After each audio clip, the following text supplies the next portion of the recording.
வணக்கம். இன்றைய வானிலை தகவல். தமிழகத்தை பொறுத்தவரை மாத இறுதியில் ஒரு கனமழை பெய்ய வாய்ப்புள்ளது. வானிலையை முழுமையாக கேளுங்க. மறக்காம நம்ம சேனலை சப்ஸ்கிரைப் பண்ணிக்கோங்க.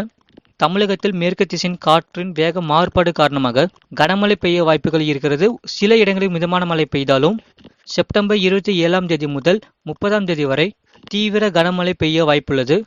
இந்த கனமழையானது வட தமிழக உள் மாவட்டங்கள் மற்றும் கடலோர மாவட்டங்கள் மற்றும் டெல்டா மாவட்டத்தில் பல்வேறு மாவட்டத்தில் இந்த கனமழையானது உறுதியாக பதிவாகும்.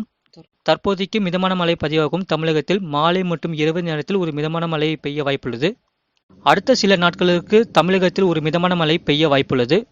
பெரும்பாலான மாவட்டங்களில் மழை இடைவெளி கொடுத்து மலை பகுதியாக சில இடங்களில் மிதமான மழை பெய்ய வாய்ப்புள்ளது. மாலை இறுதியில் இந்த கனமழை பொறுத்தவரை மிக தீவிர கனமழை பெய்ய வாய்ப்புள்ளது. கடந்த மாதத்தில் பதிவான மழையளவு புதுக்கோட்டை மாவட்டம் 4 சென்டிமீட்டர் பதிவிற்கு, விருதுநகர் மாவட்டம் 3 சென்டிமீட்டர் பதிவிற்கு, நாமக்கல் மாவட்டம் 2 சென்டிமீட்டர் பதிவிற்கு, சிவகங்கை மாவட்டம் தலா 1 சென்டிமீட்டர் பதிவிற்கு. மீனக்கான எச்சரிக்கை. மன்னார் வளைகுடா மற்றும் இலங்கை கடற்கரையை ஒட்டிய தென்மேற்கு வங்கக்கடல் பகுதிகளில் சூறாவளி காற்று மணிக்கு 45 முதல் 55 கிலோமீட்டர் வேகத்திலும் வீசக்கூடும். இதுபோன்ற செய்திகளை உடனுக்குடன் அறிந்து கொள்ள மறக்காம நம்ம சேனலை சப்ஸ்கிரைப் செய்யுங்கள், மற்றவர்களுக்கு ஷேர் செய்யுங்கள்.